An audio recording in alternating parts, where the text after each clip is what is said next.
de vos liens au gouvernement, mais au travail fort, acharné et de discipline.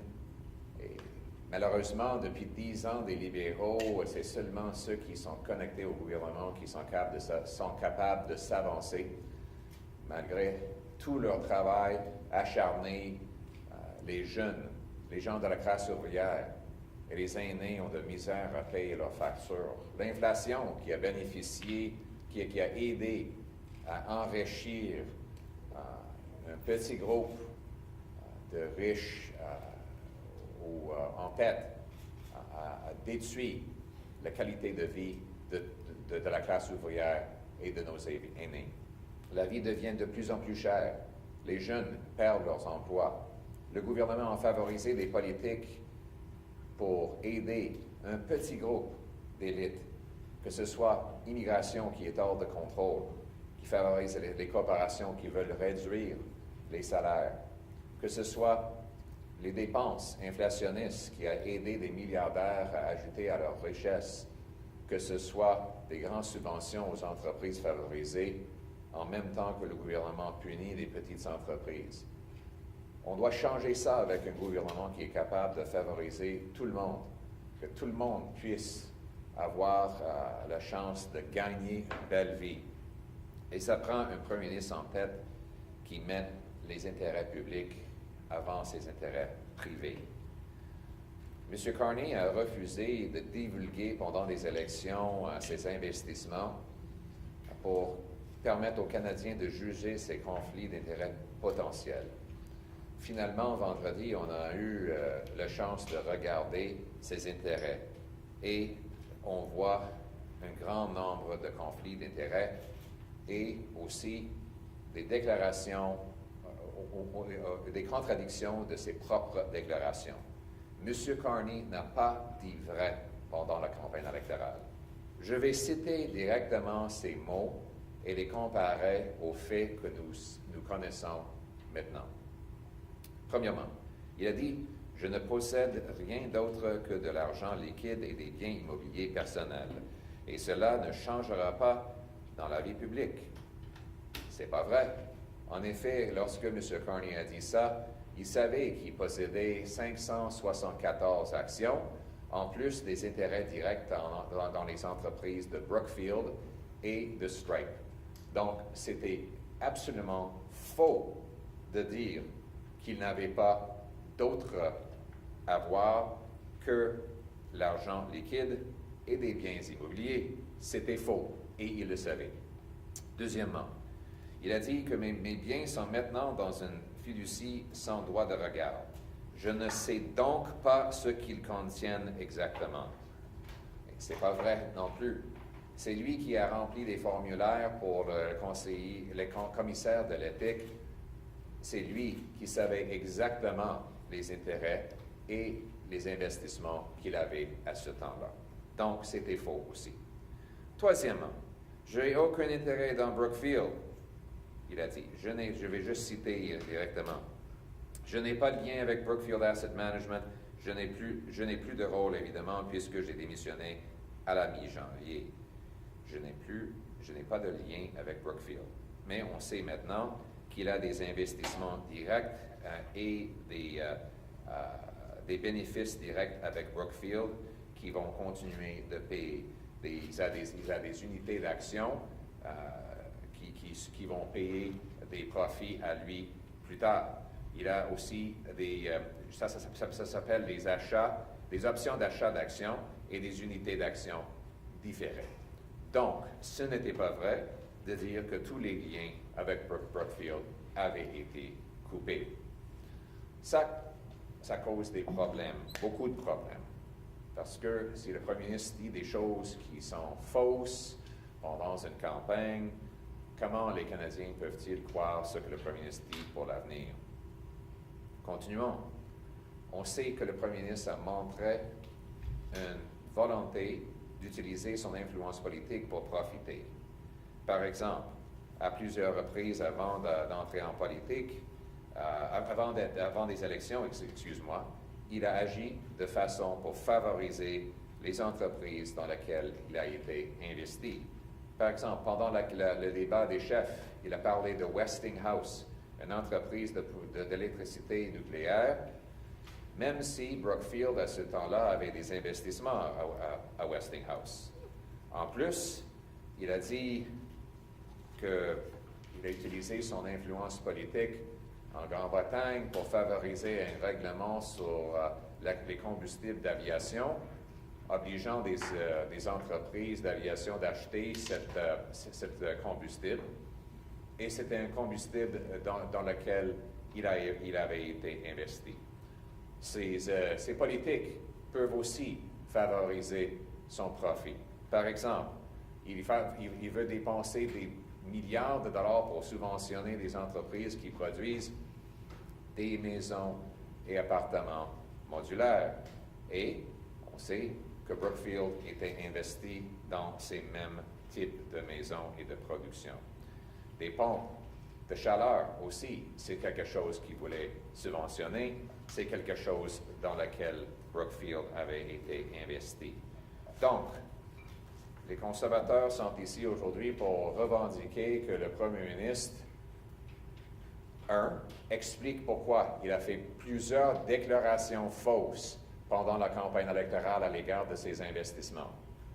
2, nous demandons que le Premier ministre vende tous ses investissements et donner de l'argent en monnaie à un fiduciaire qui peut l'investir de façon sans droit de regard pour M. Carney. C'est la seule façon de nous assurer que M. Carney ne sera pas au courant des investissements qu'il a et des profits qu'il peut retenir. C'est ça le but qu'on devrait poursuivre et c'est ça que les conservateurs vont pousser. Nous revendiquons aussi un changement à la loi de l'éthique et des conflits d'intérêts pour nous assurer que l'avenir, qu'un premier ministre ou une ministre doit vendre ses investissements et mettre l'argent en monnaie dans une fiducie sans droit de regard, sans la capacité de profiter de ses décisions. C'est comme ça qu'on va rétablir l'imputabilité qui était l'esprit de la loi sur la responsabilité adoptée par le gouvernement Harper. Nous voulons un gouvernement qui travaille fort pour les Canadiens, pour tout le monde, pour tous les Canadiens et pour favoriser l'imputabilité de nos politiciens et tous ceux et celles qui travaillent dans le gouvernement. Merci beaucoup. Thank you very much, everyone. It is good to be here today, once again reiterating that our purpose as Conservatives is to restore the promise of Canada that anyone who works hard can get a good, affordable life in a nice house on a safe street, that your success is determined by your hard work, not by government favoritism, that this is a meritocracy and not an aristocracy, where the government works for the working class, for the seniors, and for everyday people who build this country every single day. That can only happen if the Prime Minister is focused on the public interest rather than on private interests. On Friday, we finally got a look at the Prime Minister's many financial interests that he kept carefully hidden throughout the election and about which he told numerous falsehoods during that same campaign. And so these are what the revelations tell us. One, that Mr. Carney was not upfront or honest with Canadians during the election. He made numerous false statements he would have known were false when he made them. Two, there is a cornucopia of conflicts of interest in these investments, like we have never seen before from a Canadian Prime Minister. Let me go through and document all of these claims one by one. First of all, during the election campaign, Mr. Carney said, and I quote, "I own nothing but cash and personal real estate, and that's not going to change in public life." Well, it turns out, while he said that, he knowingly owned 574 stocks and deferred profits and stock options in Brookfield and other companies. So it was patently and now provably false for him to say he owned nothing but cash and real estate. Two, my assets are now in a blind trust, so I don't know what exactly is in there. That too is false. He must have known what was in that blind trust because he was the one that filled out the paperwork for the Ethics Commissioner to report those holdings. So he knew exactly what was in his blind trust, and he just did not want Canadians to know before they went to the polls. Finally, he said, and I quote, "I do not have a connection with Brookfield Asset Management." Well, it turns out that he has continuing stock options and deferred share units in Brookfield Asset Management. And these options cannot be sold, or at least not easily, and we have no reason to believe they have been.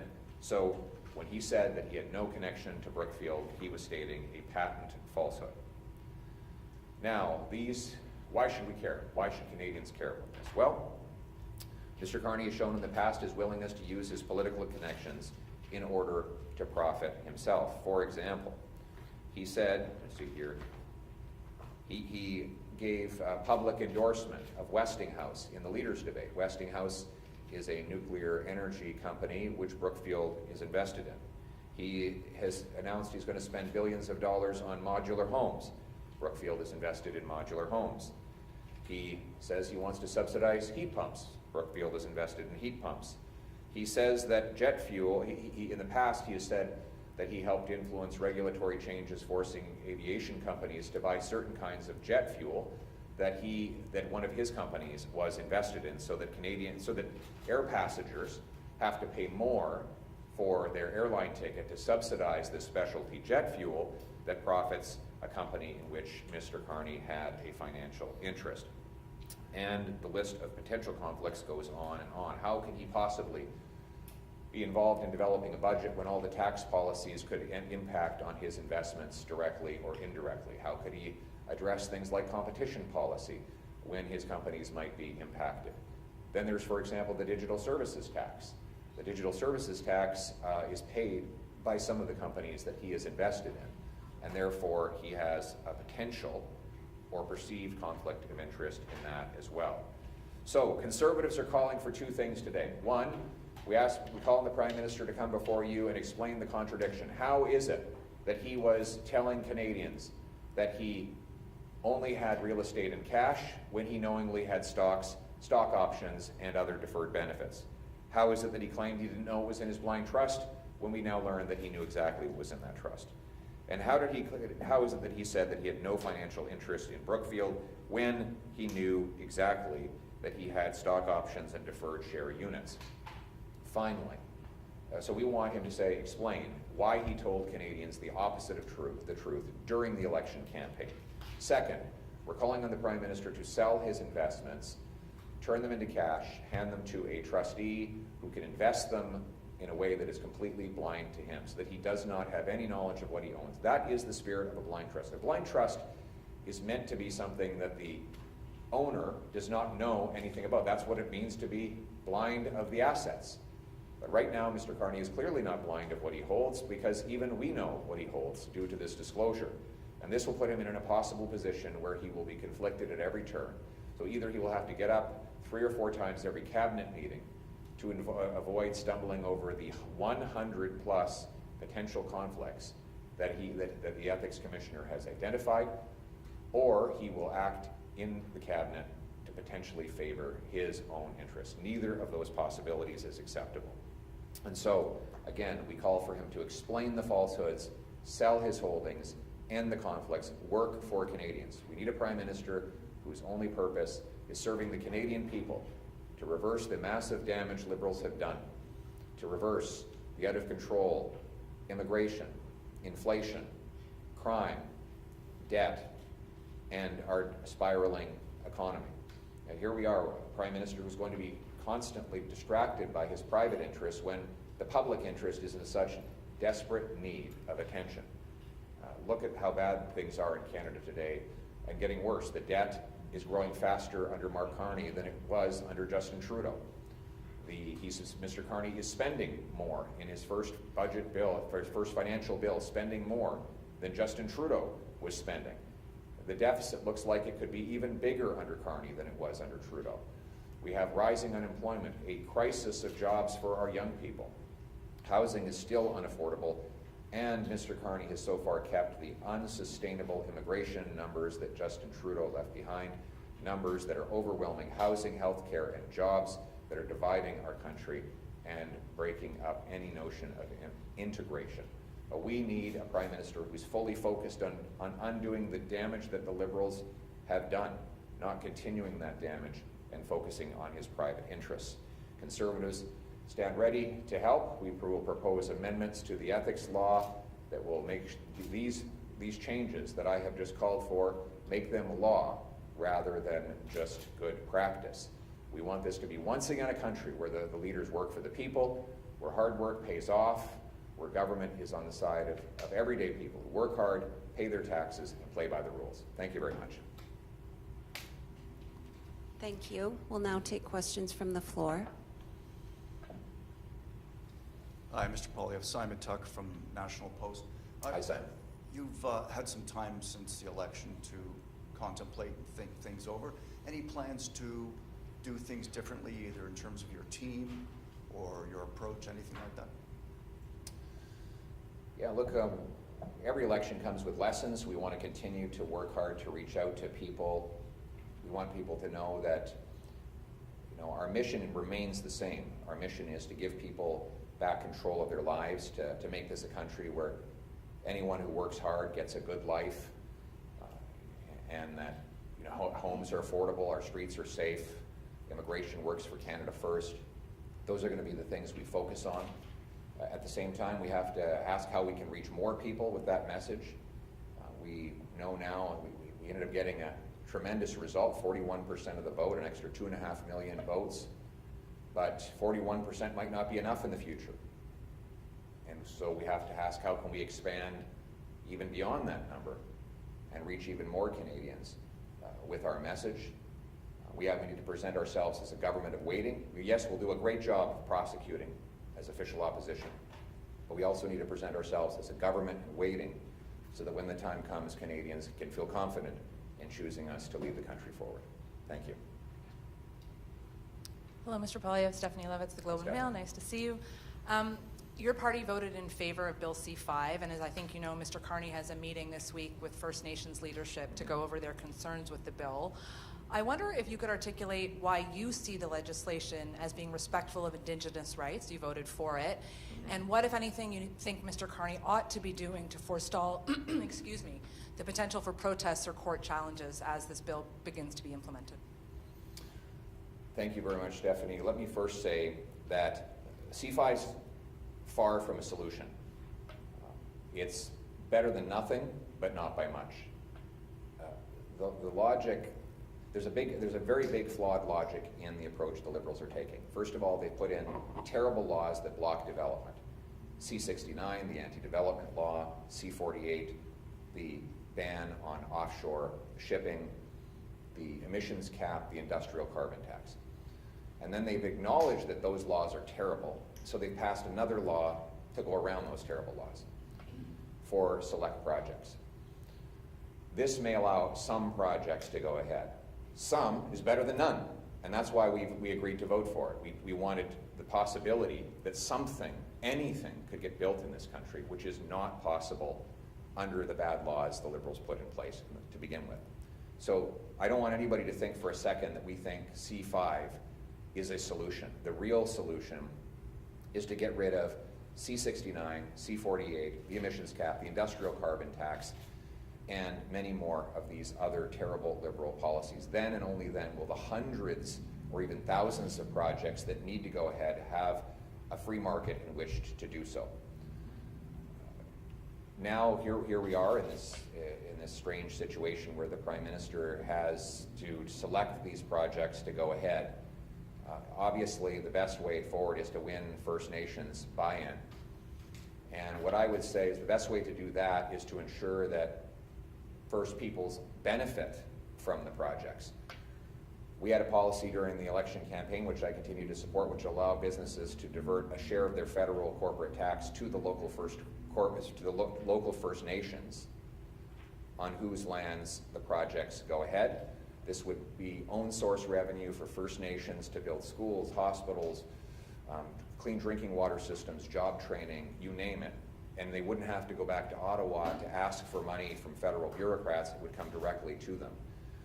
So I think that is one example of how we can make these projects beneficial to First Peoples, and they want to participate. You talk to many of the First Nations people across the country, they desperately want to prosper from our incredible resources, and we should work with them to do it.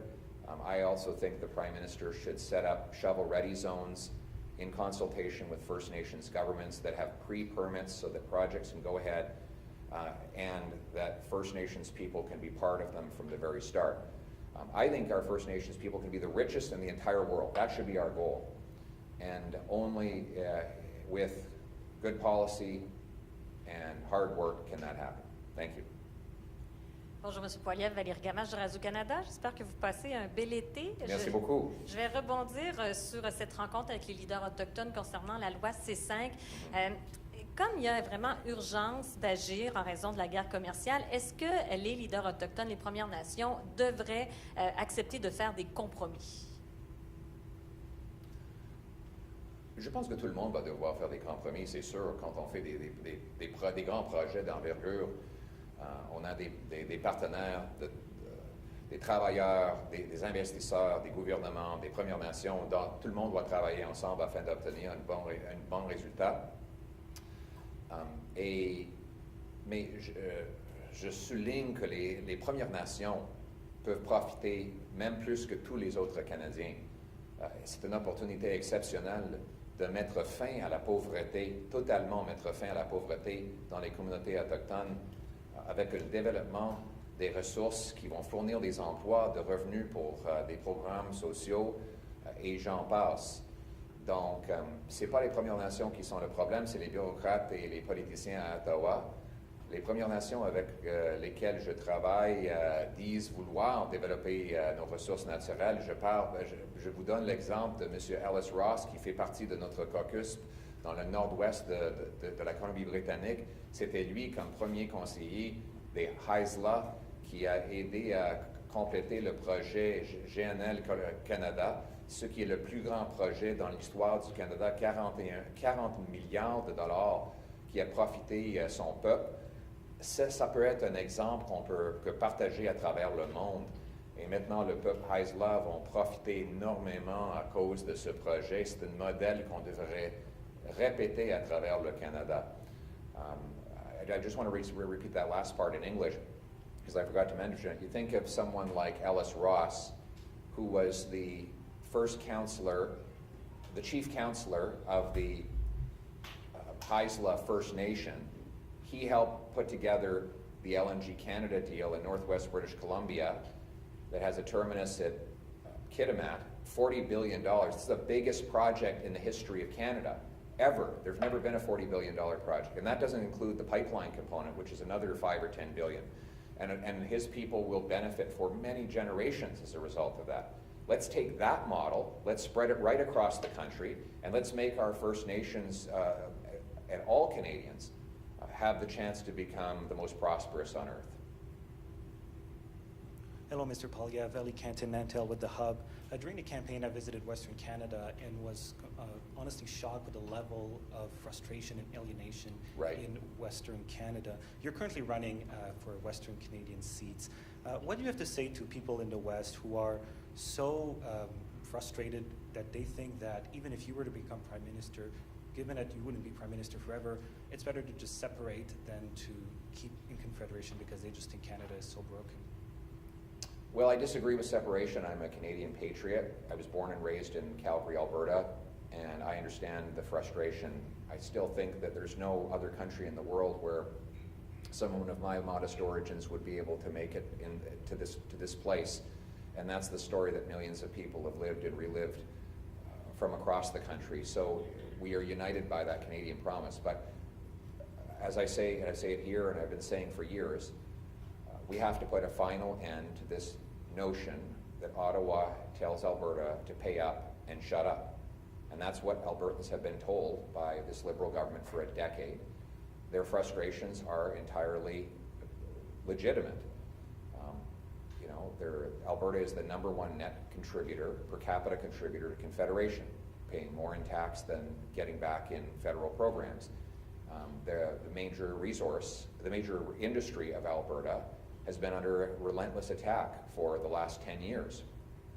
The rural and western way of life is under attack with ridiculous gun bans, all while allowing repeat offenders to go and terrorize communities, including rural communities where crime is now, for the first time in a generation, a serious danger in communities where people didn't even have to lock their doors.